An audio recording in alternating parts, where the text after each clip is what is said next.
నమస్తే, Kiran TV health కి స్వాగతం. నేను దిలీప్ చావడి. ఈరోజు మన స్టూడియోలో మనతో ఉన్నారు ఆయుర్వేదిక్ స్పెషలిస్ట్ డాక్టర్ అను గారు.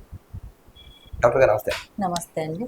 చాలా మంది ఈ మధ్య కాలంలో చాలా అనారోగ్య పాలు అందరూ ఇంగ్లీష్ మెడిసిన్స్ సైడ్ వెళ్ళిపోతున్నారు. ఎక్కువ మెడిసిన్స్, అన్నం కన్నా మెడిసిన్స్ ఎక్కువ తీసుకుంటూ ఉంటున్నారు. కానీ మన ప్రాచీన ఆయుర్వేదిక్ ఏదైతే ఉందో అసలు వీటిపైన ఎవరు ఎందుకు మొగ్గు చూపట్లేదు అంటారు? అంటే ఆయుర్వేదిక్ మందులు ఏమైనా పనిచేయమంటారా? అసలు ఏంటంటారు ఈ ఆయుర్వేదిక్ విషయంలో వచ్చేటప్పటికల్లా ఏం చెప్తారు? యాక్చువల్లీ మన లైక్ పీపుల్లో ఉన్న ఒక చిన్న ఆలోచన ఏంటి అంటే ఫస్ట్ అడ్వర్టైజ్మెంట్కి బాగా నమ్ముతుంటారు వాళ్ళు. అండ్ ఇంకొకటి, ఇప్పుడు ఒక జ్వరం వచ్చింది అనుకోండి, విత్ ఇన్ సెకండ్స్ ఆర్ మినిట్స్లోనే అది తగ్గిపోవాలంటారు. బట్ ఆయుర్వేదంలో ఏంటి అంటే కొంచెం టైం పడుతుంది, బట్ కొంచెం పర్మనెంట్ రిజల్ట్స్ ఉంటుంది అండ్ సైడ్ ఎఫెక్ట్స్ ఏమీ ఉండదు. అల్లోపతి విషయానికి వస్తే అల్లోపతి కూడా చాలా మంచిది. ఎమర్జెన్సీలో మనకి అల్లోపతి లేనిది మనము ఉండలేము. So at the same time Ayurveda కూడా సేమ్ రిజల్ట్ ఇస్తుంది అన్ని ట్రీట్మెంట్స్లో. అయితే వీళ్ళకి అవేర్నెస్ లేకపోవడం ఒకటి, అండ్ దీని గురించి నెగిటివ్గా వీళ్ళు బయట సొసైటీలో తీసుకోవడం కొన్ని విషయాలు. సో వీటి వల్ల కొంతమందికి అసలు ఆయుర్వేదం అంటే తెలియని వాళ్ళు కూడా చాలా మంది ఉన్నారు ఎత్తుపైన. సో ఇది మెయిన్ రీజన్. అండ్ వీళ్ళు కన్సల్ట్ అయ్యే డాక్టర్ ప్రాపర్లీ ఎడ్యుకేటెడా, అండ్ ఆ డాక్టర్ వీళ్ళ ప్రాబ్లంకి తగ్గ మెడిసిన్ కానీ డైట్ కానీ ప్రిస్క్రైబ్ చేస్తున్నారా, ఇవి కరెక్ట్ డాక్టర్ దగ్గరికి వెళ్ళి కరెక్ట్ ట్రీట్మెంట్ తీసుకుంటే ఆయుర్వేదాలో కూడా అన్ని క్యూర్ చేసుకునే ఛాన్స్ చాలా వరకు ఉంది. కాకపోతే వీళ్ళు చూస్ చేసుకునే డాక్టర్ కరెక్ట్ అయ్యి ఉండాలి.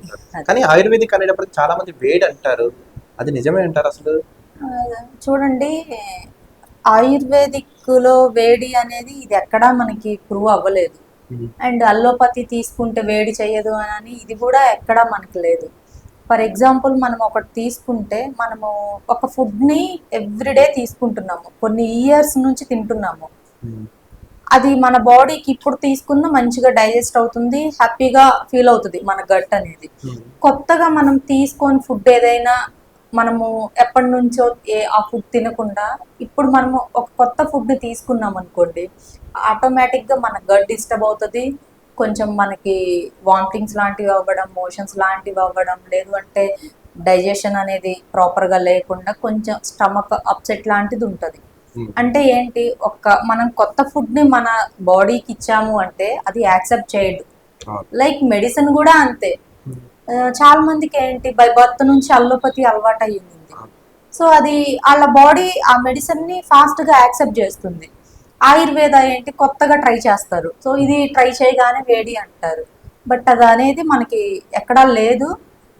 వేడి అనేది కొన్ని మెడిసిన్ తీసుకున్నప్పుడు, లైక్ అల్లోపతి, ఆయుర్వేద, హోమియోపతి, ఏ మెడిసిన్ అయినా కూడా ఆ డ్రగ్ని బట్టి అండ్ ఆ మెడిసిన్ అందులో ఉండే కొన్ని ఆ హెర్బ్స్ని బట్టి కొంచెం కొన్ని ఉంటాయి, బట్ అది పర్మనెంట్ గా ఉండదు. అంత సివియర్ హీట్ కూడా ఉండదు.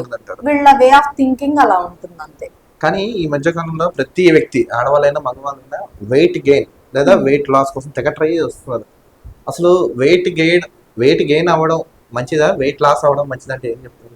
యాక్చువల్లీ వెయిట్ గెయిన్ అవ్వడము, వెయిట్ లాస్ అవ్వడము ఏది కూడా అంత కరెక్ట్ కాదు. మనకి బాడీ బిఎంఐని బట్టి, మన హైట్ని వెయిట్ని బట్టి మన వెయిట్ అనేది మేనేజబుల్గా ఉండాలి. అంతేకాని ఎక్కువగా పెరగకూడదు, ఉన్నపాటిగా ఒక్కసారిగా వెయిట్ అనేది తగ్గిపోకూడదు. అయితే ఇప్పుడు మనం ఎక్కువ చూస్తే పెరిగే వాళ్ళే ఉన్నారు, కానీ వెయిట్ తగ్గే వాళ్ళు కొన్ని ఎస్టీడీ ఇన్ఫెక్షన్స్, ఏమైనా కొన్ని క్రానిక్ డిసీజ్ ఉన్న వాళ్ళు మాత్రమే సడన్ వెయిట్ లాస్ ఉంటుంది. బట్ అలా కాకుండా మిగిలిన కామన్ పీపుల్ అందరూ, ఏ హెల్త్ ఇష్యూస్ లేని వాళ్ళందరూ వెయిట్ పుటాన్లోనే ఉన్నారు. ఎక్కువ వెయిట్ పెరుగుతున్నారు కానీ తగ్గే వాళ్ళు ఎవరు లేరు. వెయిట్ పెరగడానికి అసలు రీజన్ ఏంటి అంటే, మనకి ఓల్డెన్ డేస్లో ఉన్నంత ఫిజికల్ యాక్టివిటీ ఇప్పుడు లేదు.